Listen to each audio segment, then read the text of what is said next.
Hi everyone, this is my final project for my English 3 course for architects and urban planners. It's about Tadao Ando, one of my favorite architects ever. Hope you like it, and sorry for the mistake. Bye bye.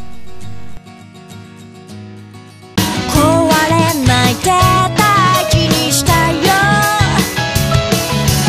本当は心細くって本当は道すって本当は伝えたいんだ君に地球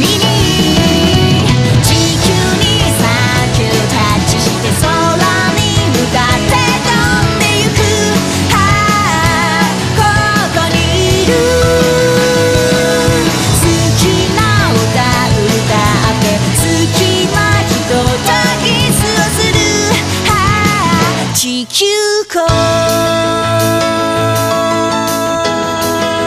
Tadao Ando, the Dream Maker.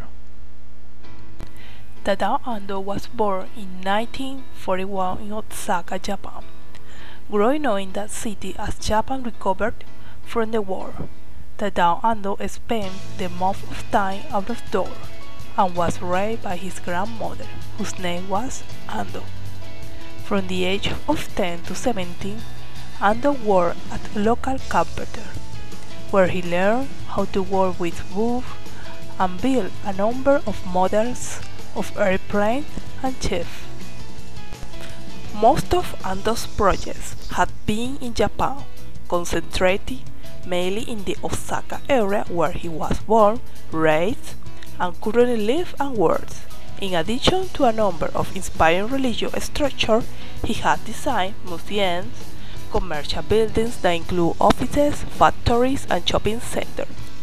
His professional career began, however, with residential projects. The first impression of his architecture is materiality. His large and powerful walls set a limit.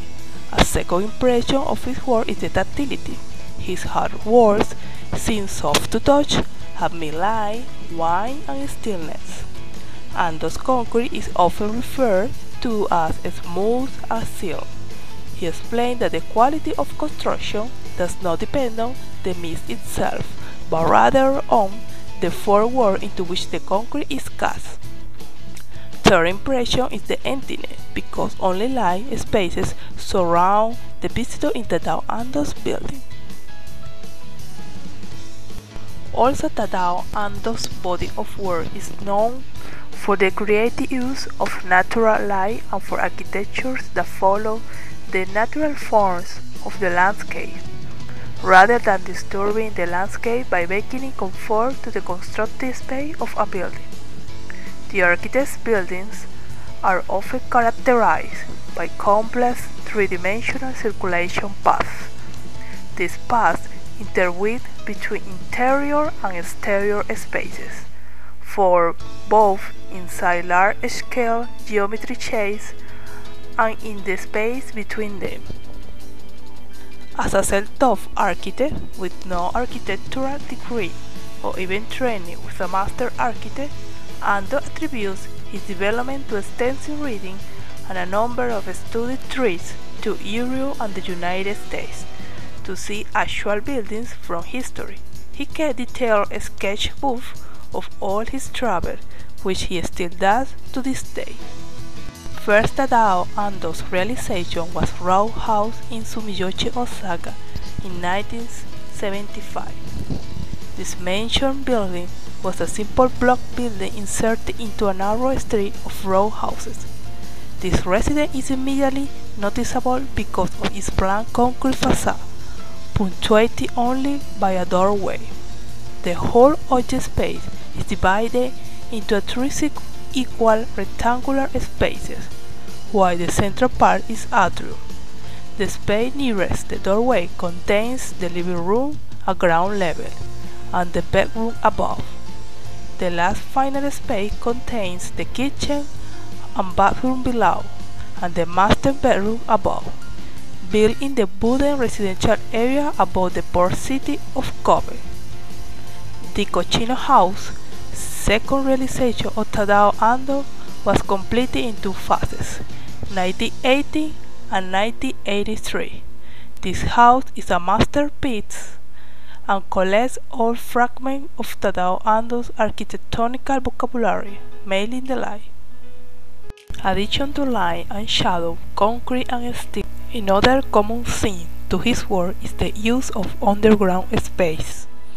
A number of his houses, including Cochino House, Iwasa House, the Atelier Yoshinaba, the Water Temple and several of his museums, all make extensive use of the space underground. Another recurring feature of Ando's building is its use of stairs. The Children's Museum at Hyogo provides a long broad step ramp, accompanied by cascading pools of water as the entrance. In Chikatsu Atsuka Historical Museum, the entire roof is a stepped plaza providing an artificial hill from which the actual burial mounds can be viewed. His water temple is entered through a stairway that parts the water of a lotus-filled pool that is actually the roof of the ceremonial rooms, the latter being painted bright vermilion, a rare departure from Ando's usual monochromatic palette. One of his most praised projects is the Shore of the Light in Osaka. Its simplicity is that it is no more than a concrete box with glazed slits piercing and intersecting the wall behind the altar, allowing sunlight to form a bright cross in the otherwise darkened interior.